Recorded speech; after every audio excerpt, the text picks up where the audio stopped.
biomekanik dari masing-masing cabang olahraga. Persembahan yang pertama itu dari kelompok 5. Silahkan.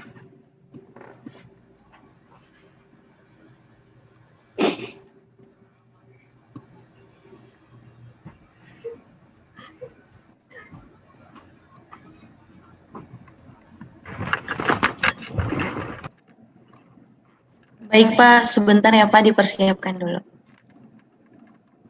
Ya, silakan.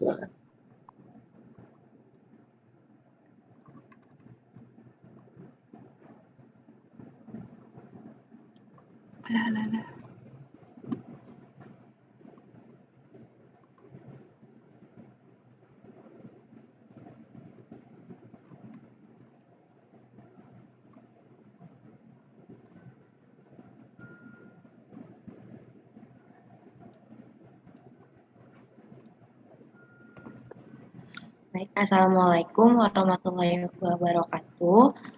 Kami dari kelompok 5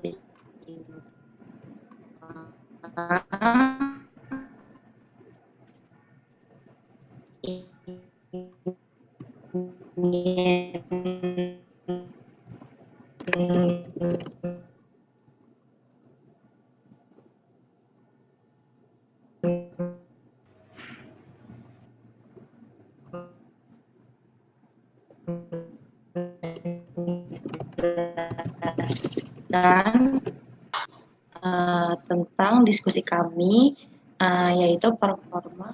Maaf sebelumnya, apakah soal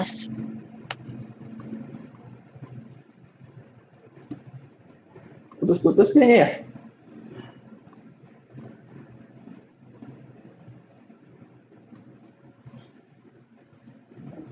Oke Pak, saya saja ya Pak.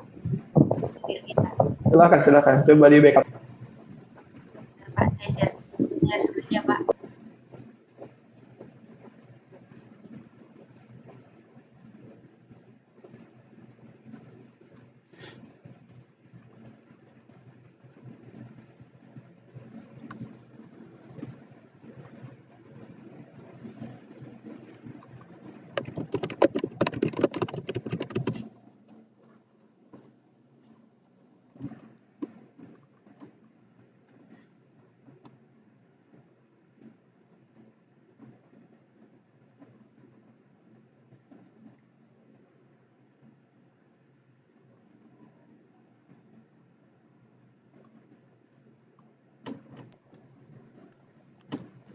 Assalamualaikum warahmatullahi wabarakatuh. Selamat siang Pak Riza dan teman-teman semua. Kami dari kelompok 5 ingin memaparkan hasil diskusi kami tentang performa dan biomekanik dalam olahraga. Olahraga yang kami pilih kali ini badminton atau bulu tangkis. Nah, sebelumnya perkenalkan kelompok 5 ada Muhammad Alif Nurul, yang kedua ada Nadia Aulia, saya Vanessa Joana, dan Fidula Ramadona, dan yang terakhir ada Firmita Said.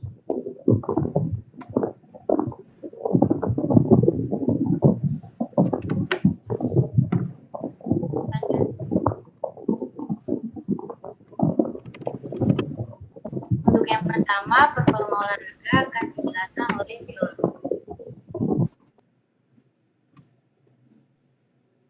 Baik, performa olahraga merupakan komponen sikap atau kerja yang dapat diukur dalam atlet pada suatu cabang olahraga. Tiap komponen kinerja ini dapat dianalisis sehingga dapat meningkatkan performa seorang atlet. Performa atlet akan dinilai dan dilihat perkembangannya agar pencapaian yang baik dapat diraih. Saya kembalikan ke moderator. Selanjutnya, untuk peran fisioterapi dalam meningkatkan performa olahraga akan dijelaskan oleh Ya baik Vanessa, selanjutnya saya akan menjelaskan tentang peran fisioterapi dalam meningkatkan performa olahraga. Jadi yang pertama itu dapat dapat membantu atlet pulih dari cedera olahraga. Yang kedua, memberikan pendidikan dan sumber daya untuk mencegah masalah. Lalu setiap fisioterapis olahraga biasanya memiliki pengetahuan khusus olahraga yang menangani cedera akut, kronik, dan juga berlebih. Dan yang terakhir, adanya layanan mereka umumnya itu tersedia untuk pria dan juga wanita dari segala usia yang terlibat dalam olahraga di semua tingkat kompetisi.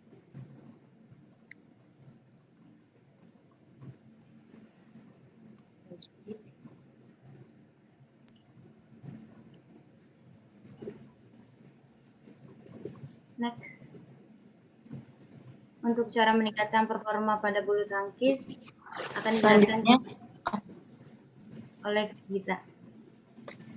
Selanjutnya ada cara meningkatkan performa pada bulu tangkis. Jadi yang pertama itu bisa stretching sebelum latihan. Jadi dapat meningkatkan kelenturan otot tubuh dan tentunya menghindarkan Anda dari cedera otot. Lalu yang kedua, pentingnya raket grips. Itu bulu tangkis merupakan olahraga yang menggunakan teknik dan strategi.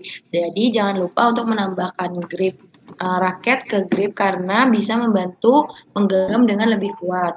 Selanjutnya berlatih melakukan smash. Nah, di sini membuat shuttlecock mencapai ujung lapangan dan belajar mengatur pukulan dan juga menentukan titik jatuhnya bola. Dan yang terakhir, bisa footwork merupakan kunci dari segala bentuk permainan. Nah, sisihkan satu sesi latihan untuk melakukan lompat tali selama 10-15 menit dan mountain climb atau box jump untuk penguatan kaki. Selanjutnya saya kembalikan ke moderator.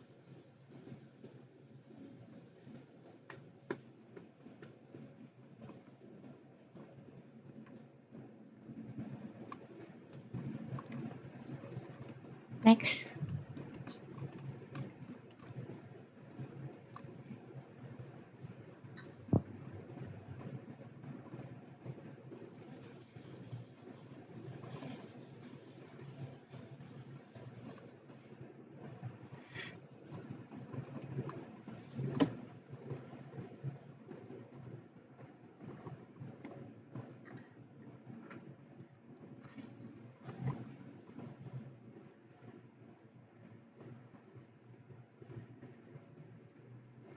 Selanjutnya, untuk peran fisioterapi dalam memahami biomekanik akan dijelaskan oleh Ali Faruq.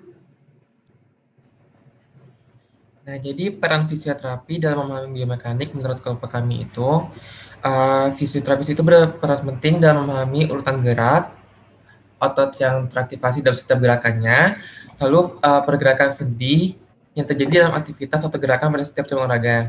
Nah, nantinya dari apa yang kita ketahui dari ketiga aspek ini, nah kita ini dapat mengetahui bagaimana cara meningkatkan performa atlet, lalu bagaimana cara meningkatkan teknik atlet dalam bermain, lalu kita dapat memahami peralatan yang sesuai dengan kebutuhan atlet, lalu kita dapat mengidentifikasi tipe latihan atau tipe training yang baik untuk atlet, dan kita juga dapat mencegah cedera pada atlet ketika sedang melakukan aktivitasnya. Selanjutnya, biomekanik pada bulu tangkis yang smash. Yang pertama itu tumpuan berada di kedua kaki dengan salah satu kaki berada di depan. Lengan yang memegang raket melakukan gerakan sedikit ekstensi shoulder, internal rotasi shoulder, fleksi elbow, dan fleksi MCP, PIP, dan DIP. Untuk lengan yang tidak memegang raket melakukan gerakan abduksi shoulder dan sedikit fleksi elbow. Lalu tungkai yang berada di belakang dalam posisi sedikit fleksi knee dengan tumpuan berpindah ke kaki yang berada di depan. Lalu lengan yang memegang raket dalam posisi abduksi shoulder, fleksi elbow, fleksi MCP, PIP, dan DIP. Kemudian untuk gerakan selanjutnya pada lengan yang memegang raket memberikan ayunan ke depan sehingga menyebabkan fleksi pada shoulder, ekstensi pada elbow, fleksi MCP, PIP, dan DIP. Lalu pada terang terdapat gerakan rotasi. Tungkai berganti posisi sehingga menyebabkan tumpuan berpindah pada tungkai kanan. Kedua tungkai dalam posisi fleksi.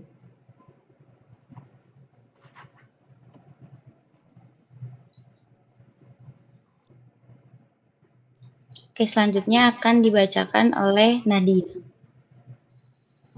Selanjutnya ada drive. yaitu posisi kaki menunjuk ke arah atlet lain, pegang raket dengan menggunakan lengan. Kemudian terang dirotasikan ke arah endorotasi dengan lengan mengarah ke arah midline. Kemudian lengan mengarah ke internal rotasi. Kemudian elbow diekstensikan.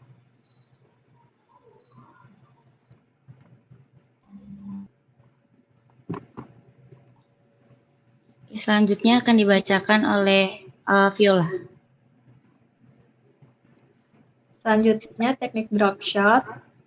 Jadi menggunakan pegangan forehand seperti pada gambar di atas. Lalu pada lengan kanan, ini contoh pada orang right-handed atau yang dominan tangan kanan.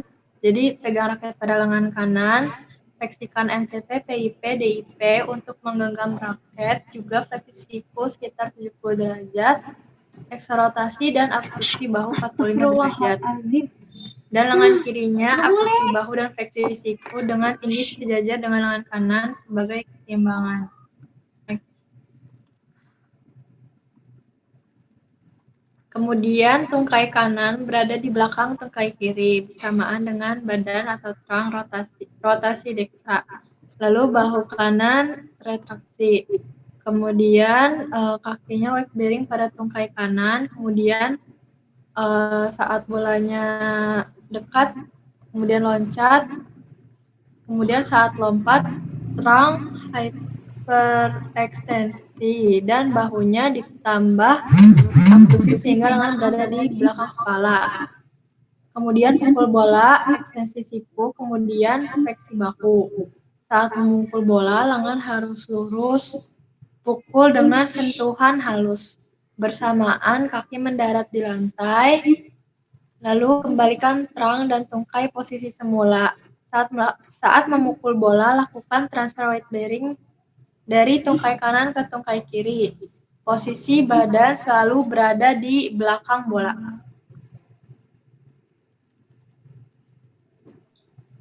Selanjutnya akan dibacakan oleh Alif. Jadi yang netting ini tiga-kan. Nanti yang pertama ini kepala dirotasikan menghadap arah datangnya bola. Lalu lengannya memegang raket dalam posisi abduksi shoulder, elbow dalam posisi ekstensi dan pronasi, wrist dalam posisi netral, dan untuk hands-nya terdapat gerakan fleksi MCP, PIP, dan DIP atau gerakan menggenggam. Lalu tumpuannya berada di kedua kaki dengan posisi hip semifleksi dan eksorotasi, lalu lutut semifleksi dan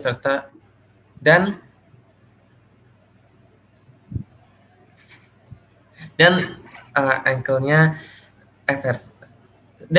netral. Lalu untuk netting yang kedua ini, kepala diekstensikan untuk menghadap ke arah datangnya bola. Lalu lengannya memegang raket dalam posisi abduksi, fleksi dan endorotasi shoulder. Elbow-nya semifleksi dan pronasi, wrist dalam posisi netral, dan terdapat fleksi MCP, PIP, dan DIP. Lalu tumpuan pada tungkai ipsilateral dalam posisi fleksi hip, serta semifleksi ini. Sedangkan tungkai kontralateral dalam posisi fleksi ini dan sedikit plantar fleksi. Lalu untuk netting yang ketiga, kepalanya ini dalam posisi rotasi fleksi untuk menghadap ke arah bola. Lalu lengannya memegang raket dalam posisi semifleksi dan abduksi, elbow dalam posisi semifleksi dan supinasi, wrist dalam posisi ekstensi. Lalu terdapat gerakan sedikit fleksi ketika mengaitkan raket, dan terdapat fleksi MCP, PIP, dan DIP. Untuk tumpuannya pada tungkai ipsilateral dengan posisi hip dan knee semifleksi serta plantar fleksi. Sedangkan tungkai kontralateralnya dalam posisi ekstensi hip, endorotasi, semifleksi ini, dan dorsofleksi. Selanjutnya akan dibacakan oleh Virgita. Selanjutnya ada gerakan overhead atau loop. Jadi yang pertama itu salah satu kaki diposisikan ke depan sambil melakukan fleksi knee atau nyamping. Lalu lengan yang memegang raket dalam keadaan internal rotasi dan lengan yang lainnya dalam keadaan ekstensi shoulder. Lalu lengan yang memegang raket dalam keadaan posisi abduksi, sedikit fleksi elbow, dan terjadi rotasi neck. Saat memukul terjadi gerakan rotasi pada terang dan tangan dalam keadaan internal rotasi, serta adanya transfer weight bearing dari kaki kanan ke kaki kiri sambil melompat. Selanjutnya saya kembalikan ke moderator. Baik, sekian presentasi dari kelompok 5. Ada yang ingin bertanya?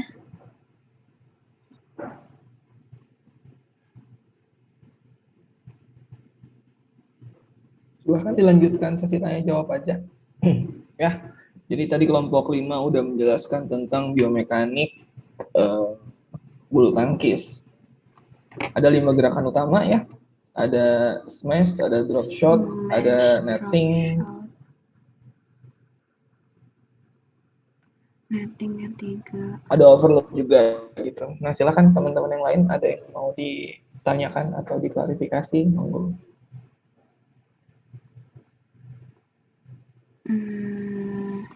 Baik, teman-teman semua ada yang ingin bertanya?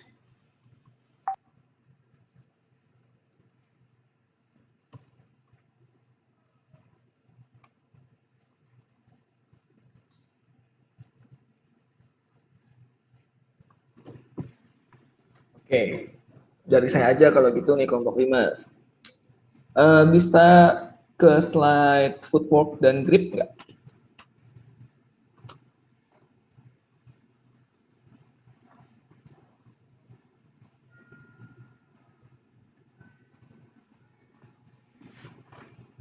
Nah, tadi kelewatan satu slide. Oke. Nah, jadi di kelompok 5 ini menjelaskan tentang cara meningkatkan performa pada bulu tangkis. Ada 4 komponen. Ada dilakukan stretching sebelum latihan, pemanasan lah ya, warming up standar. Terus pentingnya raket grip. Berlatih melakukan smash dan kemudian footwork. Nah, raket grip ini maksudnya ke tools atau ke strengthen dari grip dari tangan dalam menggenggam raketnya. Tools. Coba dijelasin dulu. Atau strengthening ya. Strength hand. Gitu.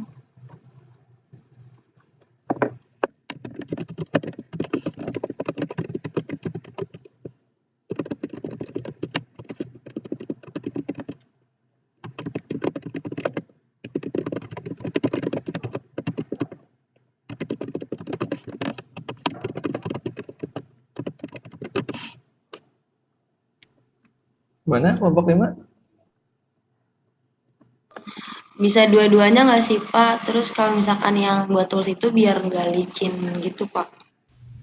Jelasin scientific jelasinnya. Awas itu apa namanya di jendela Mbak. Kenapa? Tadi kucing naik ke sini. Kalau menurut saya sih lebih ke tools-nya sih Pak, biar pemainnya itu kayak nyaman gitu saat bermain. Makanya tutup. Di tools katanya. Ada yang mau ngasih tanggapan lagi? Terus selain tools juga menurut saya kan hand grip raket itu kan macam-macam gitu ya Pak ya. Nah, menurut saya setiap grip raketnya itu punya kayak tujuannya masing-masing gitu loh Pak. Jadi kayak kita bisa sesuaikan sama misalnya jadi kita harus memposisikan pemain ini genggaman raket mana yang nyaman buat si pemain biar ketika bermain lebih optimal gitu performanya Pak. Berarti tetap sama seperti Vanessa ya. Toolsnya. Jadi entah itu dari bahan gripnya atau enggak teksturnya gitu kan. Sampai dia bisa menggenggam si raket, si atlet bisa menggenggam raket itu dengan lebih baik. Kan gitu harapannya. Nah, fisioterapi punya peran penting nggak soal raket grip ini? Buat strength. Apakah cukup dengan tools? Enggak.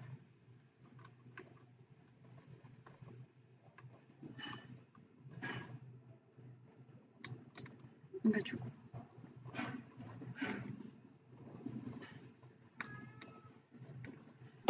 Menurut saya bisa Pak buat latihan menggenggamnya gitu, di stretch gitu Pak. Stretch apa strength? Strength Pak, maaf. Strengthen. Coba balik ke atas slide 5. Slide 5 siapa nih yang share-nya? Firgita. Nah, jadi itu, racket grip itu merupakan salah satu performa dari ini bulu tangkis, cabang olahraganya bulu tangkis. Terus kemudian peran di peningkatan performa itu apa gitu. Nah, di sini menjelaskan tentang pelayanan fisioterapi, tapi hanya berkaitan dengan cederanya. Sebetulnya fisioterapi itu bisa masuk di ranah prevention-nya. Gitu. Jadi nggak cuma di sini kan nomor 1 membantu atlet pulih dari cedera olahraga. Itu udah pasti. Wajib hukumnya. Fisioterapi bikin atlet pulih dari cedera itu wajib. Memberikan pendidikan dan sumber daya untuk mencegah masalah. Ini bahasanya general banget. Nggak jelas. Gitu. Memberikan pendidikan dan sumber daya itu semua orang bisa melakukan ini. Gitu ya. Nggak cuma fisioterapi. Nah, di bagian kedua ini fisioterapi bisa masuknya di mana? Tadi memberikan latihan-latihan yang benar-benar spesifik ke peningkatan performanya. Kalau tadi dari raket grip berarti kita ngelatih strengthening untuk gripnya, hand gripnya, gitu. Kalau misalnya tadi kalian lihat di mekaniknya, mulai dari smash, drop shot, netting, loop, dan segala macam, banyak gerakan-gerakan yang emang ada grip. Terus ada hand gripnya, harus kuat hand gripnya, dan kemudian ada gerakan pronasi dan supinasi di wrist-nya. Nah, ketika itu menjadi problem, maka nanti akan menimbulkan cedera. Ada cedera, ada yang namanya tennis elbow dan segala macam. Tennis elbow itu nggak melulu di olahraga, di bulu tangkis pun bisa ada. Namanya aja tennis elbow karena prevalensinya lebih banyak di sana. Gitu. Jadi kalau misalnya kita lihat ke nomor 6, lagi slide nomor kita, pentingnya grip enggak cuma tapi juga dari exercising-nya, dari program trainingnya, gitu. Bagaimana meningkatkan kekuatan di hand grip-nya. Terus berlatih melakukan smash. Sebenarnya nggak cuma berlatih melakukan smash, semua harus bisa. Ya, keterampilan yang 5 biomekanik tadi yang disebutin sama kelompok 5 itu semuanya harus sudah bisa. Nah, yang menarik lagi adalah di bagian footwork. Footwork adalah kunci, ya kan? Di sini tulisannya. Kenapa? Coba, ada yang bisa jelasin nggak? Ini nggak menutup ke kelompok 5 aja ya. Silahkan yang lainnya boleh berpendapat.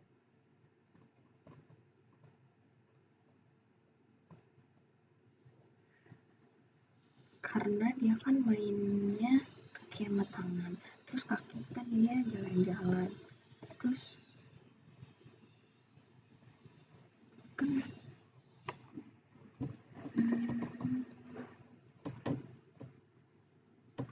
Gimana? Ada yang badminton di sini? Saya boleh coba bantu jawab nggak, Pak?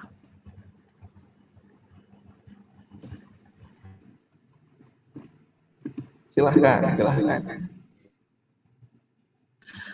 Kalau menurut saya footwork itu penting karena itu tuh jadi kuncinya atlet buat gimana ya? Soalnya balance, agility, terus kekuatan itu tuh semuanya kuncinya ada di footwork-nya gitu, Pak. Di semua olahraga, nggak cuma badminton aja menurut saya. Oke. Terus kita lihat penjabaran sesi latihannya. Melakukan lompat tali selama 10-15 menit dan mountain climb atau box jump untuk penguatan kaki. Lebih spesifik performanya ke arah mana? Lebih ke strength ya, Pak. Strength, power, endurance, agility, atau flexibility? Strength sih, Pak, kalau menurut saya. Soalnya di situ ada kata-kata penguatan kakinya di paling bawah. Kan itu kalau bahasa Indonesia itu penguatan untuk semuanya, untuk power, untuk strength, untuk endurance dan segala macam dibilangnya penguatan. Kalau misalnya kita lihat contoh latihannya, nggak usah ngelihat tulisan penguatan kakinya. Lihat contoh exercising-nya, ada mountain climb, ada jumping rope, sama ada box jumping. Ini latihan-latihan ini untuk meningkatkan apa sebenarnya? strength, Endurance bukan, Pak? endurance. Ada yang lain? Pak, saya mau coba jawab. Boleh? Kalau menurut saya agility-nya, Pak. Karena kan agility itu kayak buat ngelincahin footwork-nya itu, Pak. Kan di bulu tangkis juga butuh kelincahan gitu, kayak misalkan dicimes sama orang, sama lawannya, kita harus sigap gitu, jadi kakinya harus lincah gitu, Pak. Agility itu kan kecepatan ya? Kelincahan bukan kecepatan. Iya Pak, kelincahan. Agile itu lincah gitu. Kalau misalnya kita lihat lincah, Kenapa? lincah itu gabungan dari apa dengan apa? Dari muscle performance ya. Iya Pak, dari ini Pak, dari speed and strength-nya. Dari speed and strength-nya. Ya, Iya. jadi agility itu adalah gabungan dari speed and strength. Oke, speed and strength. Jadi ngomongin kecepatan dan kekuatan. Kalau misalnya kecepatan dan kekuatan di-combine, itu jadinya agility. Gitu. Nah, kalau misalnya kalian lihat nih, dari kecepatan, kekuatan, ini energi predominannya aerobik atau anaerobik? Aerobik, Pak. Aerobik atau anaerobik? Kenapa aerobik, Abdur?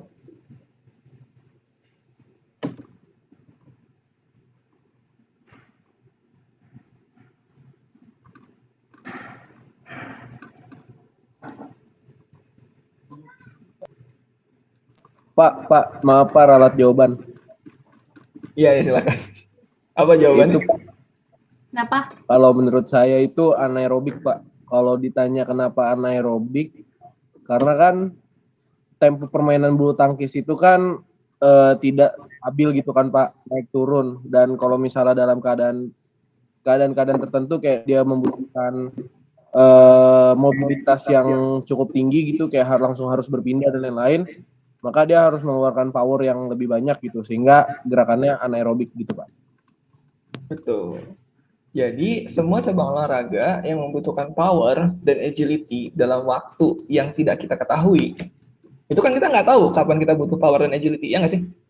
Kadang kalau misalnya main badminton tuh ya santai dulu, terus tiba-tiba cepat temponya, terus nanti turun lagi. Kita kan nggak tahu tuh kapan agility dan power diketahui, tapi itu dalam waktu yang sering, dalam frekuensi yang sering keluarnya.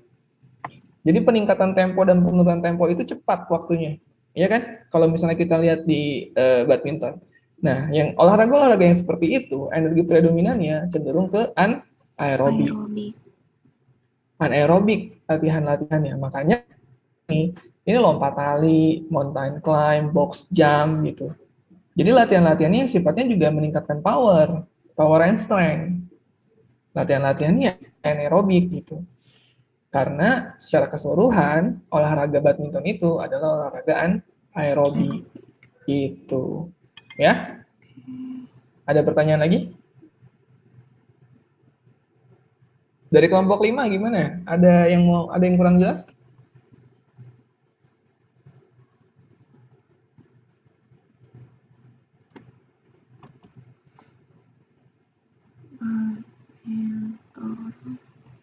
Kalau nggak ada, coba tampilkan di slide 8 yang smash. Kemungkinan cedera jaringan lunak pada gerakan ini terjadi pada otot apa?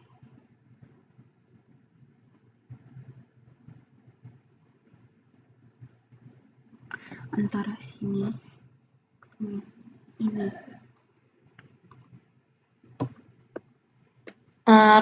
Menurut saya rotator cuff Pak, soalnya langsung mukul kenceng gitu. Spesifiknya otot apa?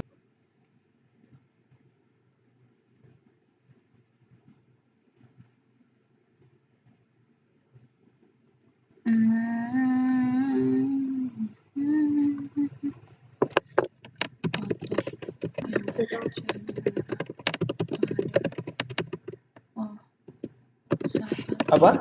Ada yang bisa jawab? Supraspinatus.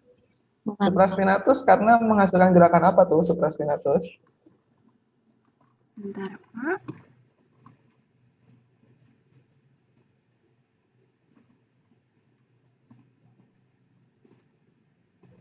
Rotator cuff.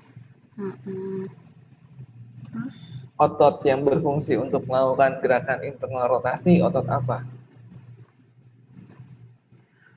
Internal rotasi pada shoulder. Kalau internal rotasi subscapularis, Pak. Subscapularis. Terus kemudian kita lihat di fase nomor 2 dan nomor 3 itu ada gerakan apa aja tuh? Dari nomor 2 nih ke nomor 3. itu perubahannya ada gerakan apa aja?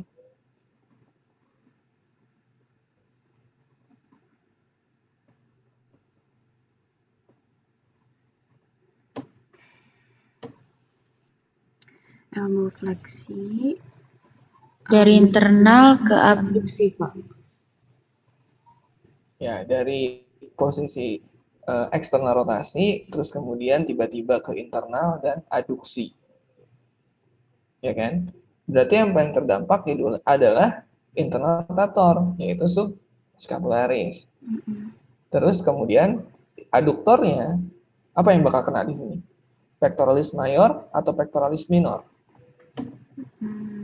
Mayor. Mayor, Pak. Mayor atau minor? Minor. Mayor bukan sih, Pak? Mayor atau minor? Minor.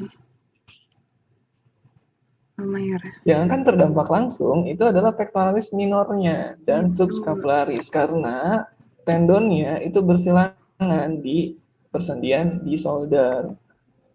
Sering banget terjadi kalau misalnya kalian bisa palpasi ya, pas banget dilipat ketiak. Terus kemudian kalian coba gerakin internal rotasi dan kemudian ADD, ada yang nonjol terus kemudian hilang, nonjol, hilang gitu. Ya enggak? Ya kan? Nah, itu pectoralis minor, pelekatannya di situ. Ada di bawah pectoralis mayor. Pectoralis mayornya kenapa cenderung tidak cedera? Karena di bawah. Kenapa kemungkinannya lebih besar di pectoralis minor ketimbang di pectoralis mayor? Posisi. Kenapa tidak?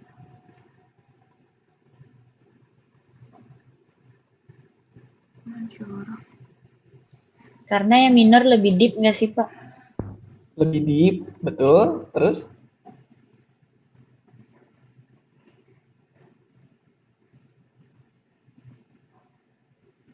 Terus di bagiannya di bawah. Terus kemudian ada apa lagi? Terus kecil. Lebih kecil, ya. Dari bentuk dan panjangnya itu lebih kecil dan lebih pendek. Gitu. Tapi dia dipaksa untuk melakukan gerakan yang mendadak. Smash itu dari posisi 1 sampai 4 yang ada di gambar yang di share screen ini, itu bukan gerakan yang pelan-pelan. Ya, tapi gerakan yang speednya cepet banget. Gitu. Jadi, si pectoralis minor itu dipaksa untuk menerima beban yang besar dan cepat dalam waktu yang singkat. Kemungkinan cederanya itu ya tadi ada di subscapularis dan kemudian di pectoralis minor. Itu yang paling besar terjadi. Lokasi nyerinya yang tadi saya tunjukin. Pas banget dilipat ketiak, terus kemudian kalian coba gerakin rotasi dan adduksi. Nah, kalau misalnya ada yang nonjol, terus kemudian tenggelam, nonjol, tenggelam, nah itu di situ pelekatannya yang kena. Persambungan itu di situ. Oke? Ada pertanyaan lagi dari yang lain? Pak, tapi kan kalau kayak smash gini kan juga ada bagian-bagian ketika dia nyemesnya loncat, terus pas turun tumpuannya tuh, kalau yang saya baca sih banyak yang kejadian Pak, kena tendon Achilles, terus habis itu kena juga ankle sprain, ada juga yang sampai kram parah kayak si Anthony sini suka ginting tuh Pak. Kalau itu kan rata-rata jadinya di smash juga Pak, jadi itu kemungkinannya besar juga guys Pak. Kemungkinannya besar, cuman kan kita ngomonginnya lagi regio bahu nih. Kalau misalnya ngomongin cedera pada posisi smash, banyak kemungkinannya bro. Jadi nggak cuma di bahu. Saya lagi ngomongin kalau misalnya bahu ini menerima beban yang berlebih, kemungkinan cedera pada otot yang ada di bahu apa gitu. Ya. Tapi kalau misalnya ketika dia lompat terus salah jatuh, ankle-nya ke stretch, terus kemudian ada ACL rupture, terus kemudian ada kram, itu beda cerita. Itu beda cerita, bukan dari gerakan smash-nya, bukan dari biomekanik smash-nya, tapi karena accident aja, salah jatuh dan segala macam. Nah itu beda lagi nanti kita ngomonginnya. Kalau itu kita berbicara tentang external force injury, Jadi bukan dari internal, bukan dari muscle-nya, tapi karena kesalahan dari kita ketika melakukan sebuah gerakan gitu. Kalau misalnya ini, kita ngomonginnya internal force, dari gara-gara ada satu otot yang melakukan gerakan yang berlebih. Gitu, dipaksa bekerja dari biasanya. Gitu, Bro. Tapi kalau misalnya tadi kasus jatuh, ada kram dan segala macam, nah itu eksternal. Tapi kalau misalnya kita lihat kasus yang kramnya parah dan segala macam, kita bisa lihat bahwa olahraga ini adalah olahraga yang dominan banget anaerobiknya. Jadi otot tuh dipaksa terus-terusan kerja, mengeluarkan power yang banyak, tapi dalam durasi yang cukup panjang. Gitu. Makanya kehadiran cairan pas kita main bulu tangkis ini betul-betul dibutuhkan. Cairan, minum, terus kemudian ada elektrolit dan segala macamnya itu betul-betul harus dijaga. Gitu ya. Kalau di maraton, kram yang terjadi itu biasanya diakibatkan karena kontraksinya terus-terusan berjalan tanpa henti. Dikontraksi terus dalam waktu yang panjang banget gitu. Nah, kalau yang ini dia kontraksinya itu cepat dan kuat dalam waktu yang singkat tapi berkali-kali. Itu bedanya. Gitu. Kalau kita ngomongin kram ya. Kalau kita ngomongin kram, itu bedanya di situ. Nah, kalau yang tadi dibilang sama Abdul, pokoknya itu dari external force, bukan dari internal force, ya. Oke, makasih Pak. Oke, sama-sama. Ada lagi?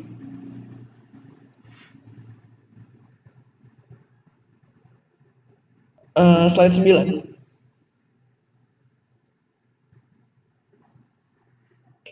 Drive gerakannya enteng. Coba next lagi. Nah, drop shot. Kemungkinan cedera ada di otot apa? Coba.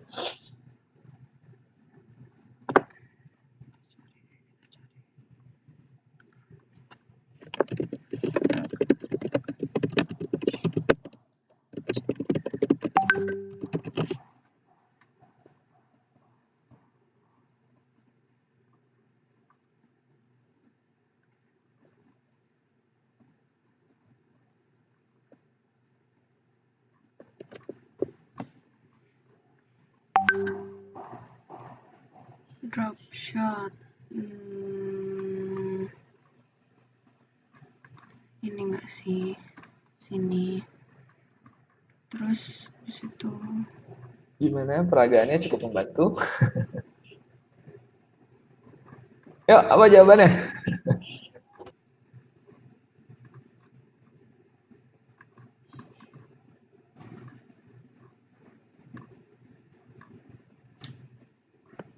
Flexor wrist bukan, Pak?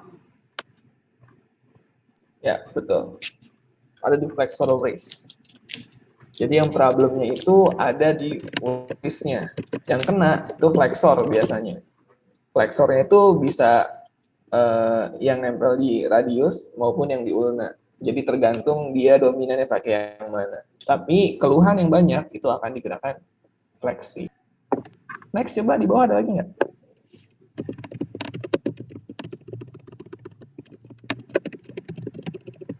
Netting juga nggak gitu. Next. Ada. Oke, sip. Terima kasih. Kelompok 5 ada pertanyaan lagi dari yang lain?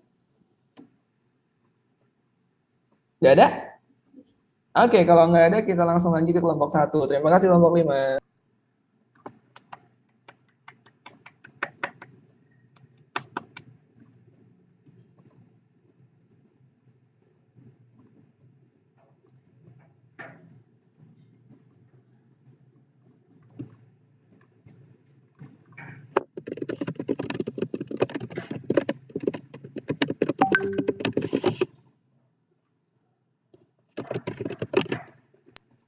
Ini bahas dayung tapi gambarnya lagi surfing. Assalamualaikum warahmatullahi wabarakatuh. Kami dari kelompok 1 akan mempresentasikan tentang performa dan biomekanik dalam olahraga mendayung. Kelompok 1 terdiri dari Alivia Azahra, Almadisya, Vinawati, saya Nabila Putri, dan Reza Kabani.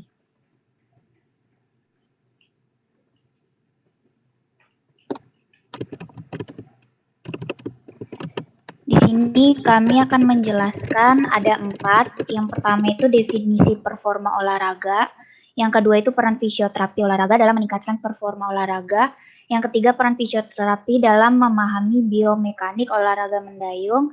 Yang keempat proses biomekanik olahraga mendayung. Selanjutnya akan dibacakan oleh Alivia.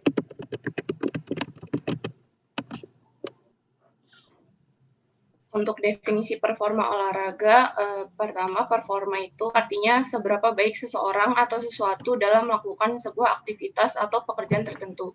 Sehingga performa olahraga berarti kemampuan atau keterampilan seorang atlet dalam suatu aktivitas olahraga maupun kompetisi olahraga yang dilakukannya. Saya kembalikan ke moderator. Selanjutnya akan dijelaskan oleh Reza Kabani.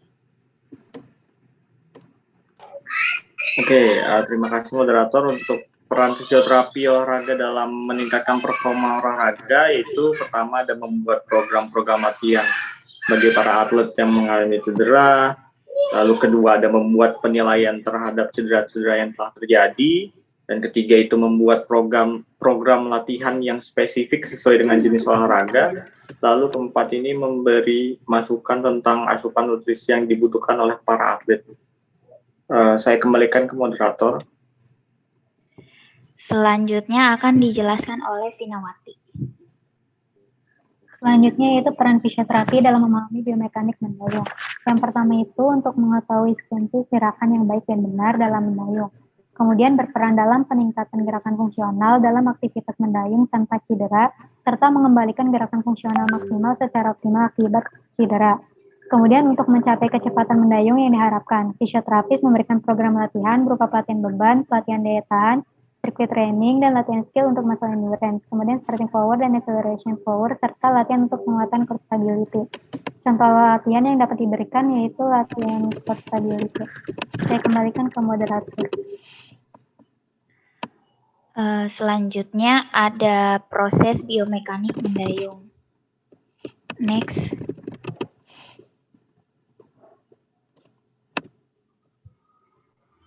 Oke, yang pertama itu ada posisi siap. Di posisi siap ini, tangan yang menggenggam pegangan dayung bagian atas berada di atas kepala dan posisi tangan bawah berada lurus di depan mata sambil menggenggam batang dayung dengan jarak 30 cm dari daun dayung.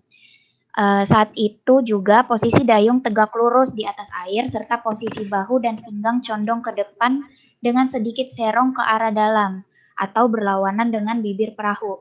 Dengan demikian dapat diperoleh sudut antara kedua lengan sebesar 40 derajat dan sudut antara pinggang dengan bibir perahu sebesar 30 derajat yang dapat dilihat pada gambar.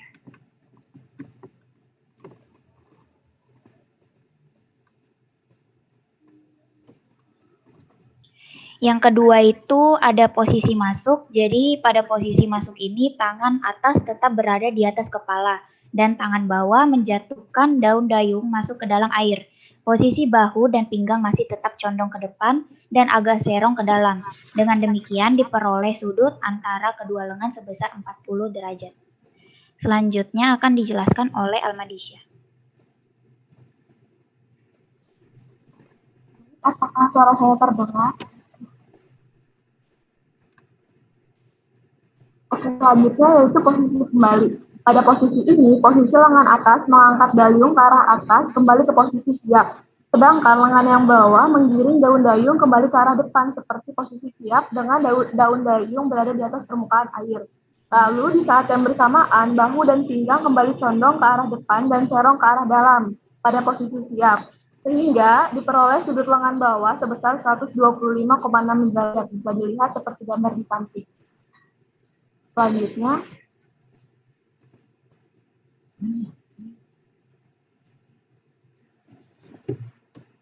yang terakhir yaitu posisi tarik atau posisi keluar, di mana posisi lengan atas berada lurus tepat di depan dada dan lengan bawah menarik dan membawa dayung ke arah belakang sampai keluar di atas permukaan air. Lalu di saat yang bersamaan, bahu dan pinggang memutar ke arah luar seperti menghadap bibir perahu sambil membantu tangan untuk menarik dayung ke arah belakang.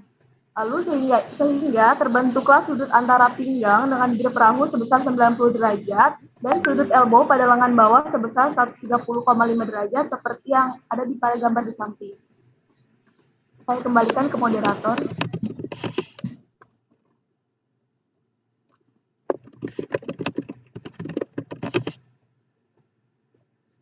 Sekian presentasi dari kelompok kami. Apakah ada yang ingin bertanya?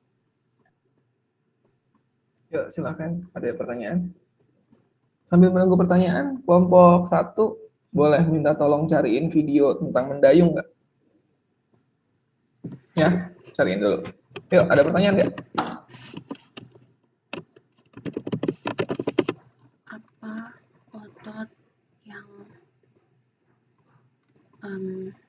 cedera pada saat mendayung? Predominan sistem energinya apa untuk mendayung kira-kira?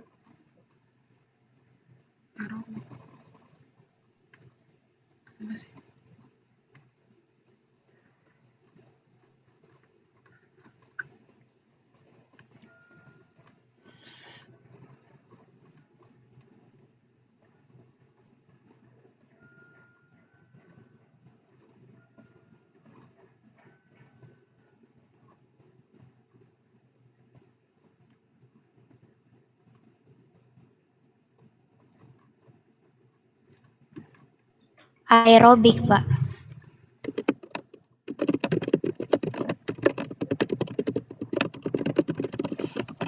Bentar, siapa tadi yang ngomong? Saya, Pak.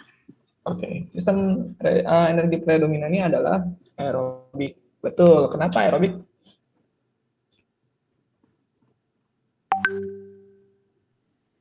Karena mendayung ini kan kayak cenderung stabil gitu, Pak. Dia nggak bisa stabil dan aerobik itu bisa digunakan dalam waktu yang lama gitu, Pak. Oke, ada videonya nggak? Udah ketemu belum videonya? Coba bisa di-display nggak di sini?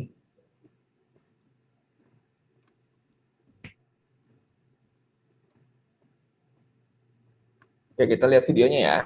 Seru banget itu.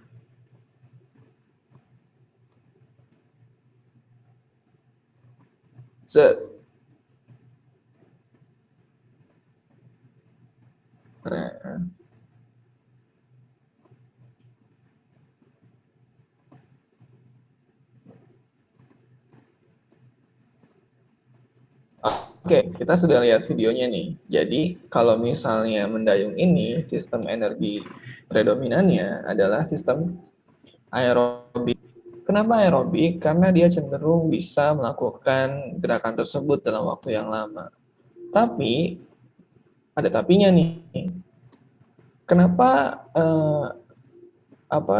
kalau misalnya kita lihat badannya gede-gede gitu, ya kan? Harusnya kalau misalnya yang dominannya aerobik, itu badannya lebih cenderung kecil-kecil.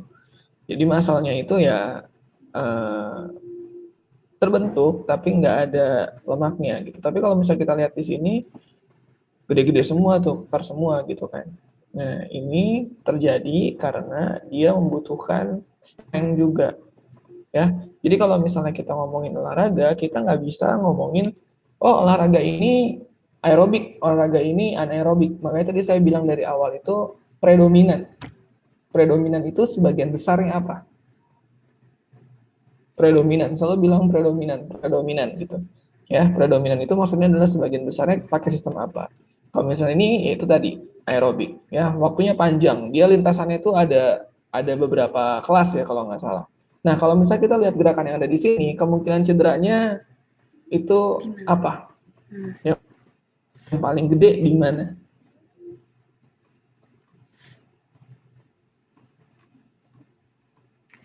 Sini dong.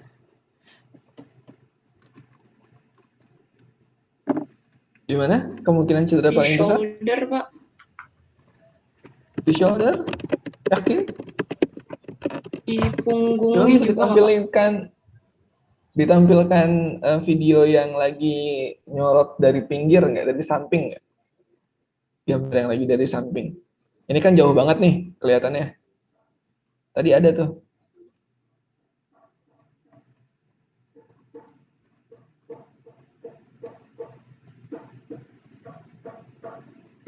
Nah ini nih, sebelum ini.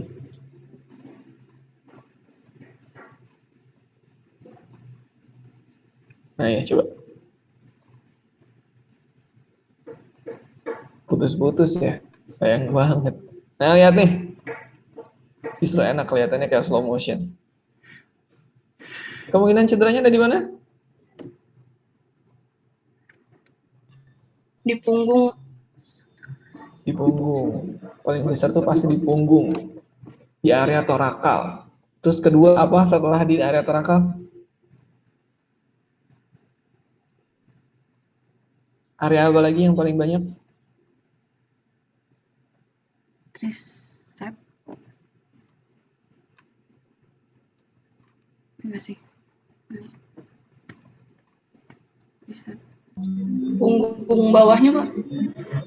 Di area pinggang, lower back pain, ya. Jadi dia area vertebra nih yang bakal kena banyak cedera nih. Kalau misalnya kita lihat gerakannya, itu cenderung naik turun tuh badannya, ya kan? Cuman naik turunnya badan itu disertai dengan beban yang harus dia ambil ketika mendayung, gitu.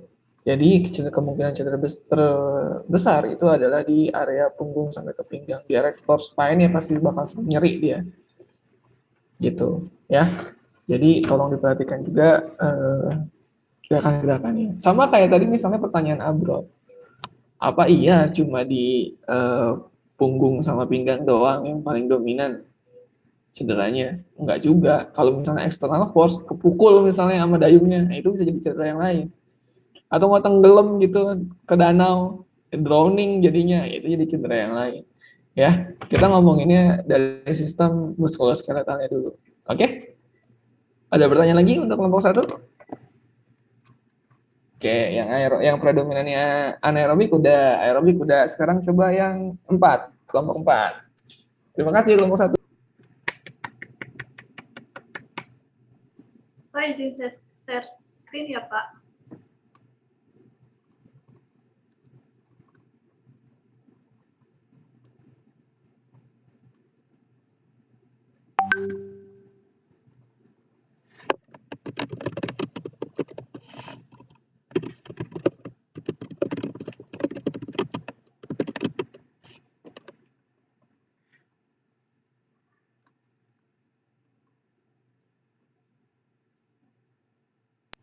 Oh ya, bisa. Link meetingnya udah dikasih ke Kak Citra?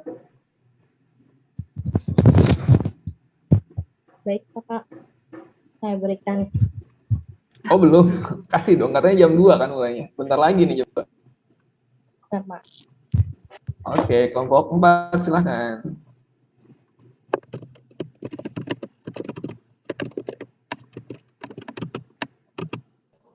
Assalamualaikum warahmatullahi wabarakatuh. Selamat siang teman-teman semua. Selamat siang Pak Riza. Pada kesempatan kali ini kami dari kelompok 4 ingin mempresentasikan performa dan biomekanik olahraga pada atlet panahan.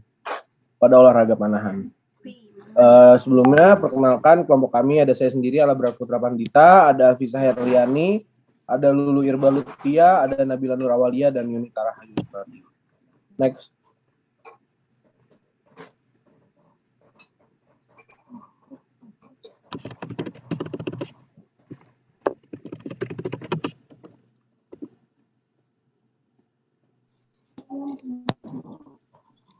Halo, suara saya terdengar jelas? Beneran kok, Bro. Halo? Iya, silakan dilanjut. Halo?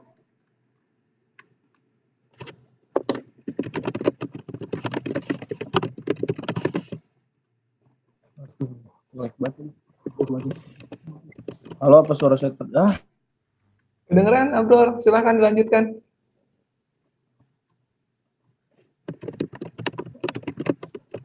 Halo, apa suara saya terdengar jelas? Iya, kedengeran. Pak, saya izin matiin kamera ya Pak, karena kalau pakai kamera nge-lag Pak. Iya, sok. Oke, performa olahraga. Performa olahraga itu biasanya membahas tentang tampilan,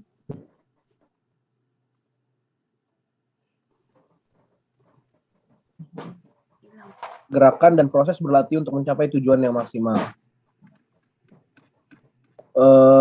Performa olahraga juga dipengaruhi oleh beberapa faktor yang dimiliki oleh individu itu sendiri seperti genetik, nutrisi, dan keadaan mental.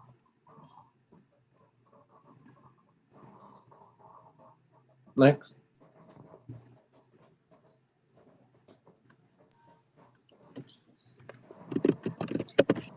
Selanjutnya saya akan menjelaskan peran fisioterapi meningkatkan performa olahraga.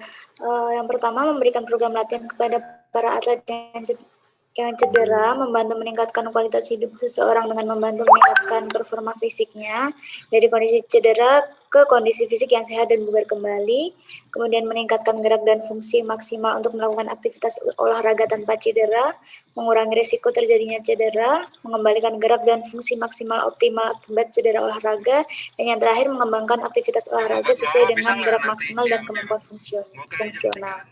Slide berikutnya. Peran fisioterapi dalam memahami biomekanik. Jadi fisioterapis dapat melakukan analisis untuk mempelajari efisiensi gerakan dan meningkatkan performa atlet sesuai dengan cabang olahraga panahan. Fisioterapis dapat memberikan edukasi terkait mekanisme optimal dalam melakukan gerakan sesuai dengan cabang olahraga panahan. Fisioterapis dapat merumuskan rangkaian latihan untuk mengoptimalkan bagian gerak tubuh yang digunakan dalam olahraga panahan. Fisioterapis dapat memperbaiki teknik atlet agar dapat bertanding seefisien mungkin dan bertanding secara prima. Dan yang terakhir, fisioterapis dapat mencegah injury atau re-injury dengan menerapkan prinsip biomekanik sesuai postur atlet. Selanjutnya adalah biomekanik olahraga panahan. Yang pertama, poros gerak dalam panahan. Jadi mekanika gerak yang terkait dalam olahraga panahan adalah dua poros aksis gerak. Dua poros gerak tersebut adalah poros 1 dan poros 2. Poros 1, aksis 1 adalah sikap bahu dan sikap lengan panahan busur atau bowhand satu garis lurus. Saya kembalikan ke moderator.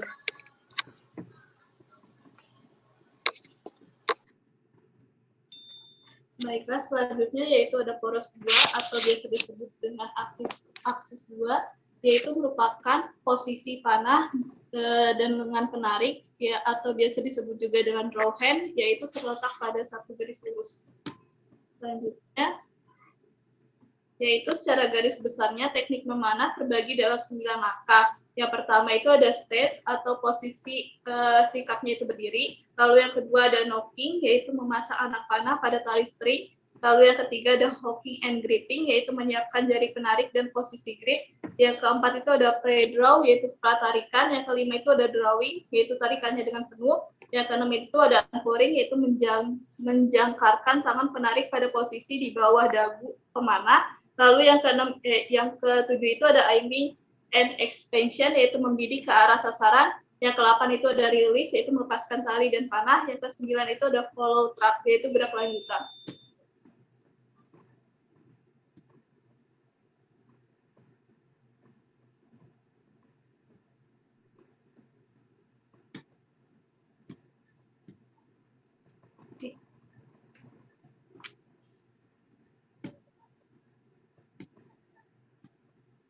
Kesembilan urutan teknik di atas dapat dikelompokkan ke dalam 3 tahapan.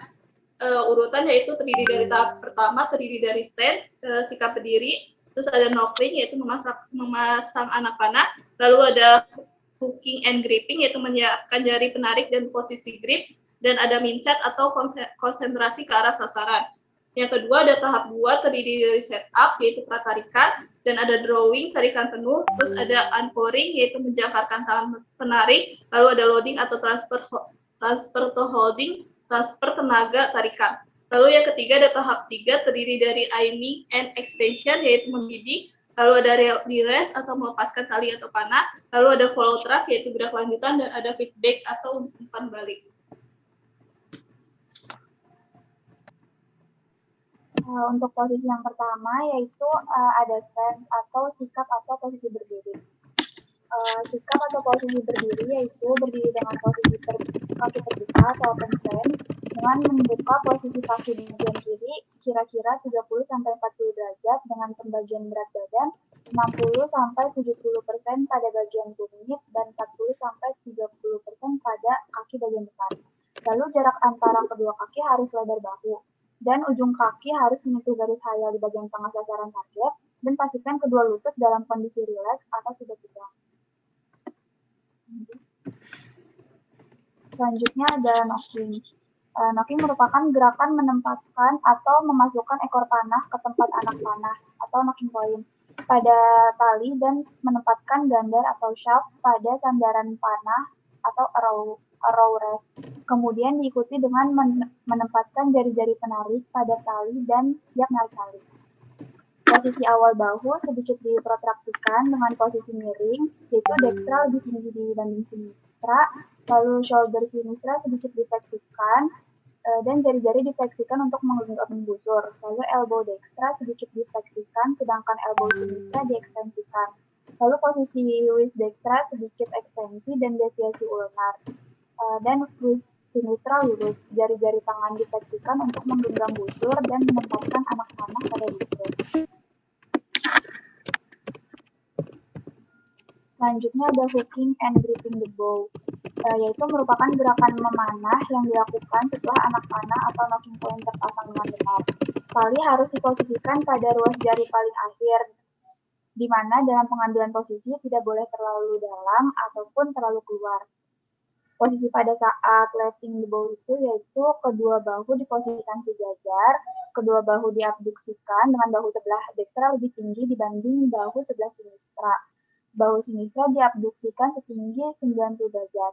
Lalu posisi elbow dextra fleksi penuh dengan posisi lengan bawah pronasi. Lalu posisi elbow sinistra ekstensi dengan posisi lengan bawah netral. Lalu jari pada kedua tangan difleksikan untuk menggenggam busur dan anak panah.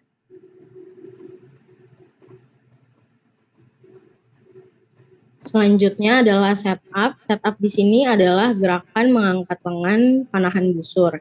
Yang pertama, bow arm setinggi bahu dan tangan penarik siap untuk menarik tali busur. Yang kedua, perputaran harus dimulai dari panggul, kemudian bahu yang lurus dengan target. Ini menghasilkan sedikit ketegangan hanya pada rusuk bagian bawah dan meningkatkan keseimbangan atau stability. Yang ketiga, ada tulang dada atau sternum harus ditekan masuk untuk lebih memberikan ruang dan otot perut harus ditahan selama menembak untuk meningkatkan keseimbangan yang lebih baik. Lalu yang keempat, sebaiknya pada posisi setup, badan sedikit condong ke depan ke arah target untuk mencegah kecenderungan badan condong ke belakang pada saat menarik tali busur. Posisi setup ini akan memberikan susunan secara biomekanik yang sangat baik. Lalu yang terakhir, kedua tungkai diabduksikan selebar bahu. Next.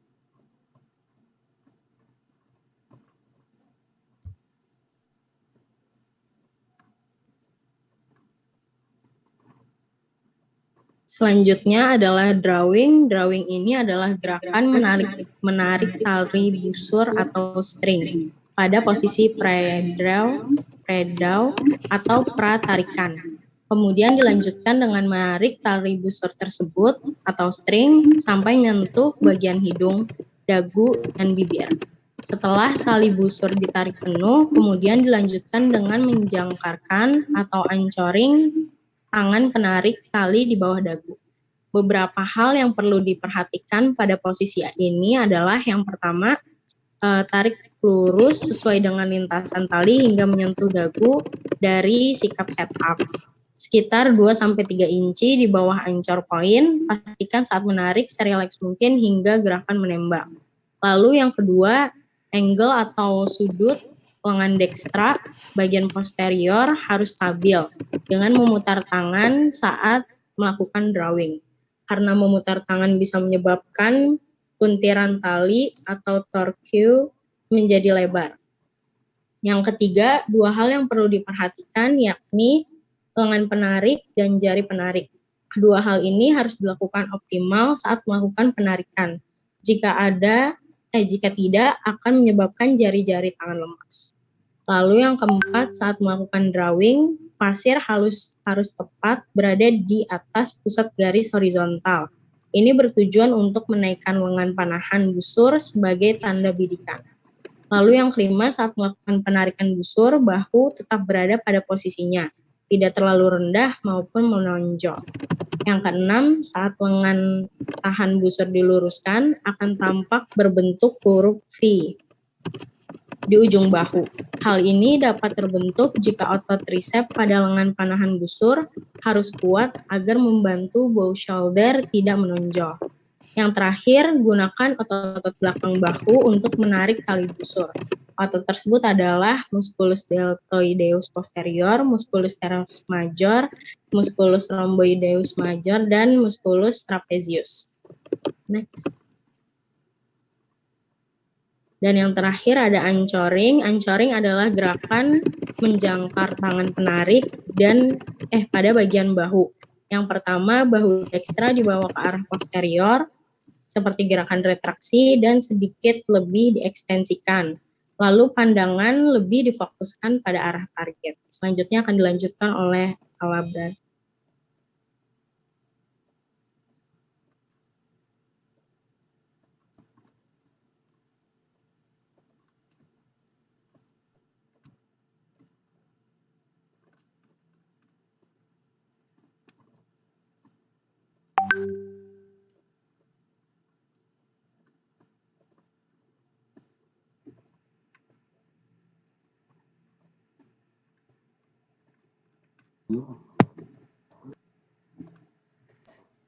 Halo? Halo ya. Ini sekarang bagian... Ya, bisa dilanjutkan dengan Alabra. Oke. Selanjutnya adalah transfer atau loading to holding. Transfer atau loading itu adalah suatu keadaan menahan sikap memanah beberapa saat setelah penjangkaran dan sebelum anak panah dilepas. Pada saat ini, otot-otot lengan penahan busur dan lengan penarik tali harus berkontraksi agar sikap memanah tidak berubah, dan bersamaan dengan itu pemanah melakukan pembidikan ke arah sasaran. Selanjutnya, aiming and expansion. Membidik adalah gerakan mengarahkan atau menempatkan titik alat pembidik atau visir pada sasaran. Pada saat membidik, ada beberapa hal yang perlu diperhatikan, yaitu yang pertama adalah sikap pemanah harus dipertahankan. Tadi sudah dijelaskan pada bagian transfer atau loading. Kemudian string alignment harus tetap bayangan tali pada busur. Dan yang terakhir, jangan membidik terlalu lama. Next. Kemudian ada release. Release adalah gerakan melepaskan tali busur dengan cara merilekskan jari-jari penarik tali. Setelah tali busur dilepas, maka anak panah akan terlontar ke depan. Release yang baik akan menyebabkan terbangnya anak panah mulus. Terdapat dua model release yang dilakukan oleh para atlet panahan, yaitu dead release, yaitu ketika tali lepas meninggalkan anchoring, namun lengan penarik tetap menempel pada dagu. Dan selanjutnya ada active release, saat busur dilepas, posisi tangan melewati dagu pemanah. Kebanyakan dari atlet panahan melakukan release secara active release. Posisi saat active release itu yang pertama posisi bahu kembali ke posisi netral atau tidak retraksi, kemudian posisi bahu sedikit abduksi saat melepas anak panah. Lalu yang ketiga posisi jari kembali pada posisi relax. Selanjutnya merupakan daftar pusaka sumber-sumber yang menjadi acuan dan pedoman kita dalam pembentukan PowerPoint ini. Dikembalikan ke Sasa. Baik, teman-teman di sini, apakah ada pertanyaan terhadap diskusi kelompok kami?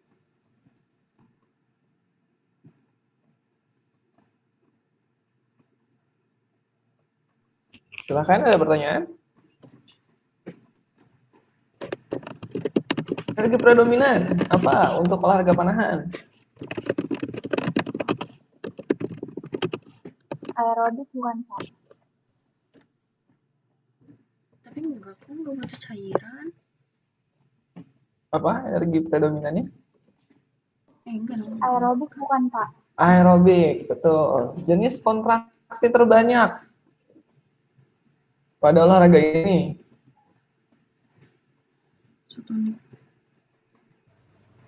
Isometrik bukan, Pak? Isometrik, betul. Teleponnya ke Jenis mama. latihan Aing yang lagi paling efektif kelas. untuk olahraga ini. Strengthening exercise, Pak. Dengan metode seperti apa?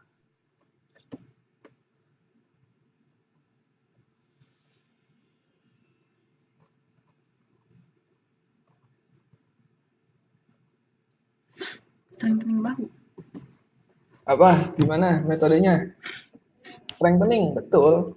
Ya, namanya juga meningkatkan kekuatan otot ya di strengthening exercise dong. Metodenya gimana? Pakai jenis latihan strengtheningnya seperti apa?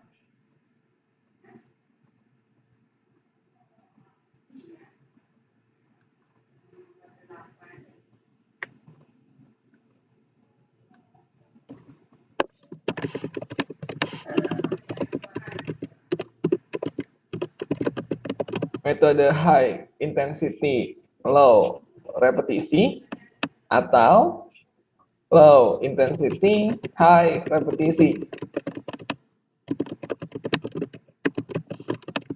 Nyalain mikrofonnya kalau ngomong.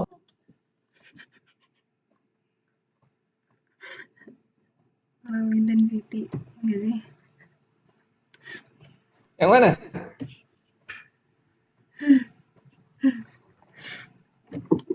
Low intensity high repetition bukan, Pak? Low intensity high repetisi. Kenapa? Karena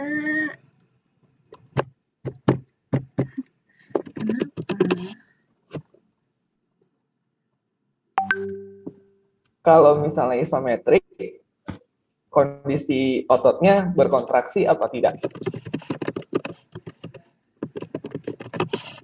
Berkontraksi, Pak. Ada perubahan panjang otot enggak? Enggak, Pak. Enggak ada. Ada perubahan RM enggak? Nggak ada, Pak. Enggak ada kan? Berkontraksinya dalam waktu yang lama enggak?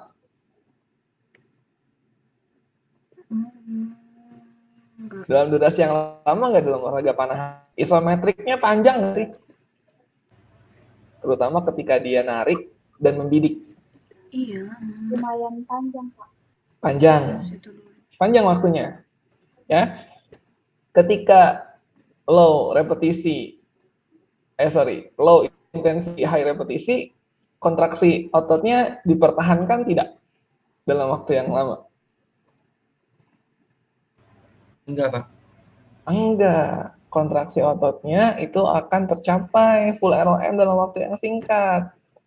Diulang-ulang. Jadi kurang cocok latihannya untuk panahan. Yang low intensity high repetisi cocoknya untuk olahraga-olahraga apa?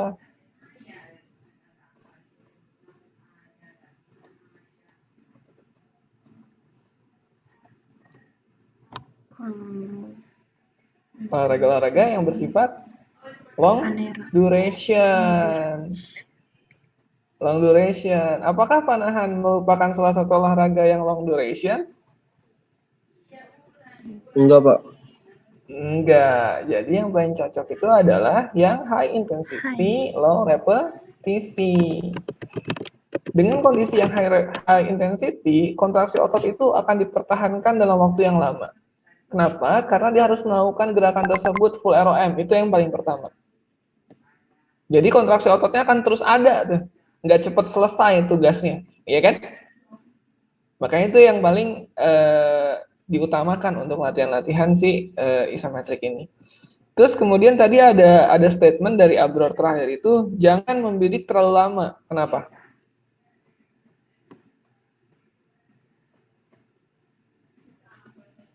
Nanti fokusnya hilang. Kenapa nggak boleh lama-lama ngebidiknya?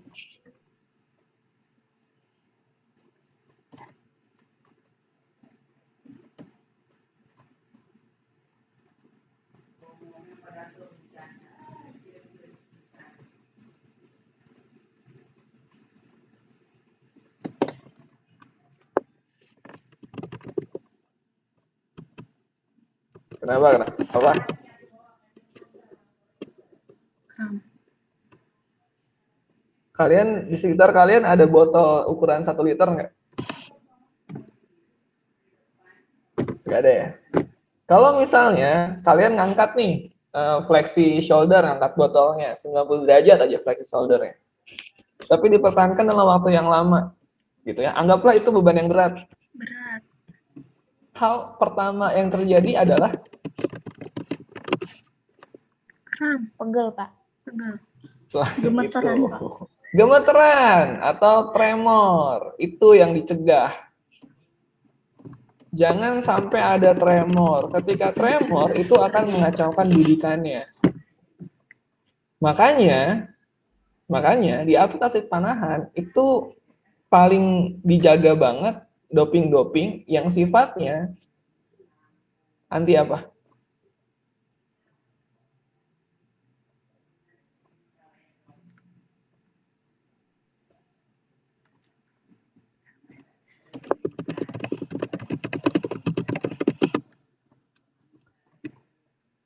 Anti apa?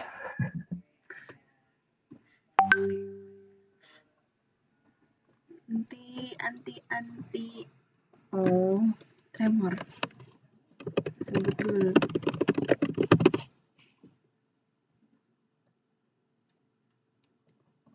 Yang menyebabkan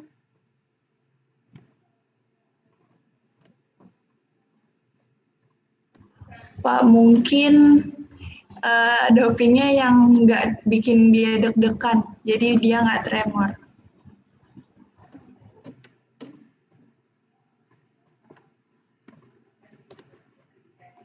Oke. Jadi doping yang dipakai adalah doping-doping yang digunakan untuk menurunkan kerja jantung. Jadi dibikin tenang si atletnya, tapi tanpa menurunkan kekuatan kontraksi ototnya. Karena biasanya obat yang masuk untuk merelekskan jantung itu ikut-ikutan merelaksasi si ototnya. Tapi untuk doping panahan ini sebaliknya. Yang dibikin relax itu jantungnya doang. Tapi kontraksi ototnya nggak turun. Jadi keren banget kan gitu obatnya. Makanya ini sangat dijaga. Jadi ketika dia melakukan posisi siap menembak, apa tadi posisi namanya? Anchoring. Atau apa? Lupa saya. Pas posisi siap menembak, gitu, dia ngebidik dalam waktu yang lama, itu nggak gemeter, nggak tremor dia. Nah, itu yang diperhatikan. Selain itu, yang membuat beban yang diterima oleh atlet panahan itu besar adalah yang pertama itu adalah beban dari busurnya, beban dari bownya. Terus kemudian yang kedua adalah beban dari tarikannya, beban dari tarikan talinya, senarnya gitu. Nah, kalau misalnya busurnya itu beratnya cuma 2-5 kilo, jadi masih enteng. Nah, yang jadi problem adalah beban tarikan dari talinya. Itu bisa nyampe 80 kilo, tergantung dari kelasnya. Gitu, jadi busurnya itu cuma 5 kiloan nih, tapi kenceng talinya itu bisa nyampe 80-an kilo gitu. Ya, nah itu yang bikin kerja otot itu dipaksa untuk mati-matian gitu, narik dalam posisi isometrik gitu ya. Nah, kemungkinan cedera yang paling banyak itu adalah ketika wajah keseret atau keserempet sama si talinya. Itu yang pertama, dari external force tuh. Wajah tuh kasus keserempet sama si senarnya itu besar banget. Terus kemudian yang kedua adalah kayak di mana coba? Cedera paling besar di sendi apa? sendi. Salah gua. Glenohumeral, Pak. Ya. Oh, bukan.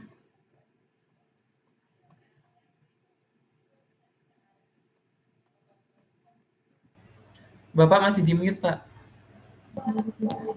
Ya. Yang kena duluan, glenohumeral, elbow atau wrist? Gleno.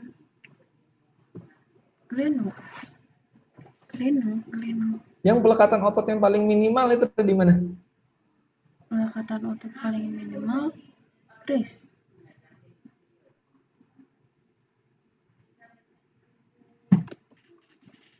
Ada di mana? Elbow bukan Pak? Di elbow. Jadi kalau misalnya orang-orang yang sudah anatomical position di awalnya itu sudah hyperekstensi elbow, itu sangat berbahaya sekali ketika memainkan panahan. PR-nya banyak banget untuk nyiapin elbow-nya itu biar siap menerima beban ketika dia nahan busur dalam posisi narik. Apa sih namanya tadi? Anchoring ya, Abror ya? Pas ngebidik.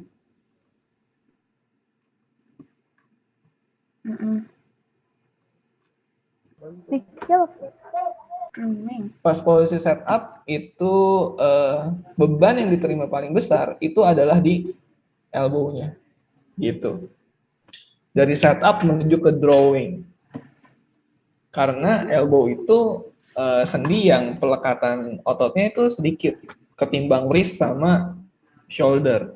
Dan ada kemungkinan yang hiperekstensi, terutama pada atlet-atlet perempuan. Gitu. Ditambah lagi dia harus memposisikan lengannya itu lurus. Tadi kan dibilang yang posisi yang ini nih, yang nah, posisi axis 2. Boleh ditampilkan nggak? Slide ke-7.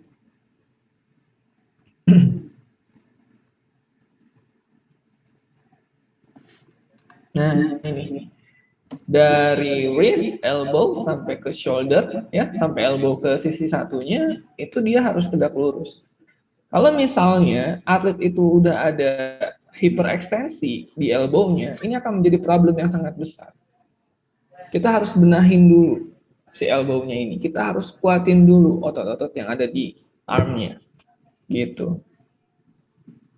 Ya, jadi yang paling kena duluan, yang paling kita perhatikan detail, itu adalah si elbow dulu. Kemudian baru di wrist, dan kemudian shoulder-nya. Gitu. Ya. Oke? Ada pertanyaan lagi?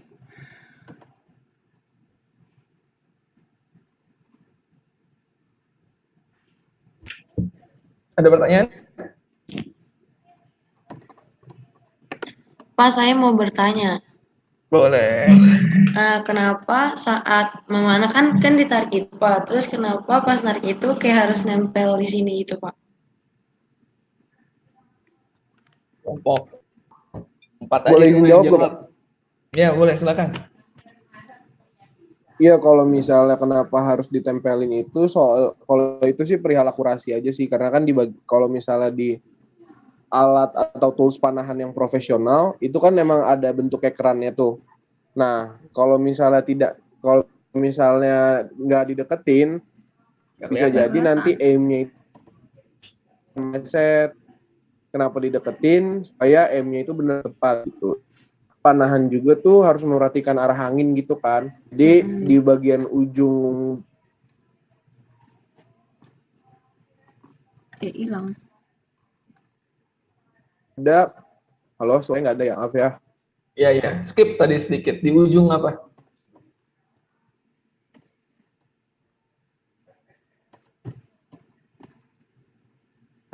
Halo? Bro. Hilang, Pak, hilang.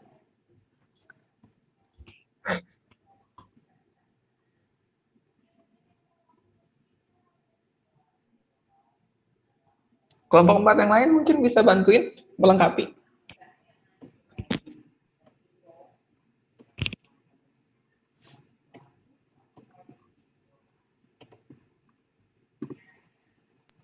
Pak, kalau misalnya supaya stabil gitu Pak, biar dia nggak goyang-goyang gitu pas ngebidik.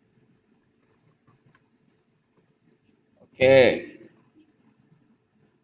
Ada lagi nggak?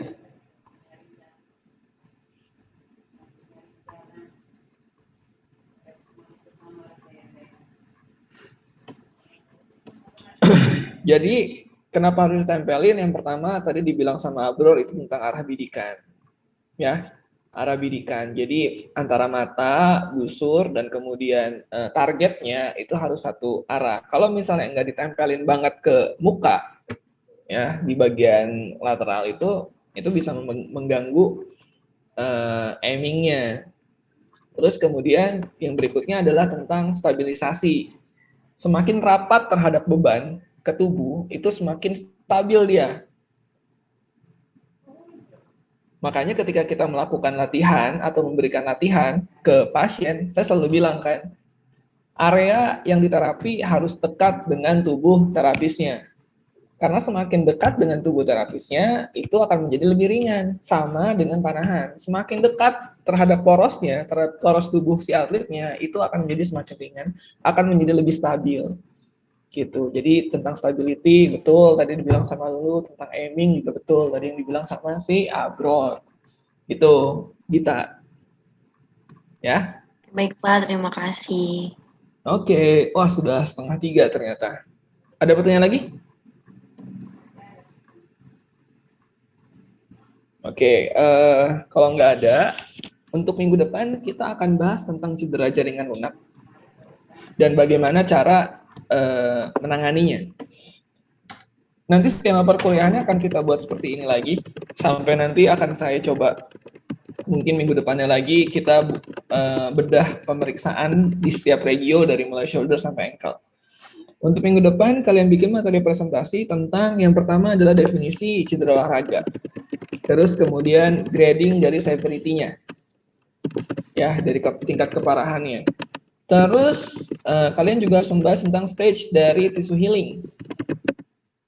Soft tissue healing process dibandingkan dengan hard tissue. Oke? Kenapa hard tissue bisa kembali 100% dari fungsi dan bentuknya, sedangkan soft tissue tidak bisa, mau seberapa bagus pun penanganannya. Terus kemudian yang keempat itu coba kalian cari perbedaan tentang repair dan regeneration di soft tissue injury. Apa yang dimaksud dengan repair, apa yang dimaksud dengan regenerasi. Kalau misalnya kalian ada yang nyinggung tentang PRP, platelet rich plasma, atau kalian mau menyinggung tentang stem cell, atau enggak cangkok jaringan, boleh. Ya, jadi di bagian poin keempat tentang perbedaan repair dan regenerasi, silakan dielaborasi semaksimal mungkin. Kalian pemahamannya sampai mana? Karena di bagian keempat ini tentang repair dan regenerasi itu udah ngomongin tentang tindakan operatif. Ya, makanya tadi saya bilang kalau misalnya kalian mau bahas tentang PRP, silakan. Platelet rich plasma. Kalian mau bahas tentang stem cell, silahkan masuk gitu ya, bebas. Atau misalnya cangkok jaringan atau penggantian replacement jaringannya, silahkan. Ya, kita nanti coba bandingkan. Nanti yang 3 kelompok yang saat ini udah presentasi, kelompok 5, 1, dan 4 nggak akan presentasi lagi minggu depan, nanti kasih yang lain. Oke?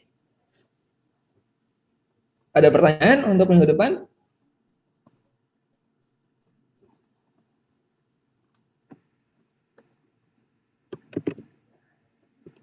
Ada pertanyaan? Oke, kalau nggak ada pertanyaan, saya tutup perkuliahan hari ini, biar kalian ada waktu istirahat untuk ketemu sama Kak Citra jam 4 ya. Lumayan, bisa diletakkan dulu. Oke, saya tutup. Terima kasih atas waktunya. Assalamualaikum warahmatullahi wabarakatuh. Selamat siang.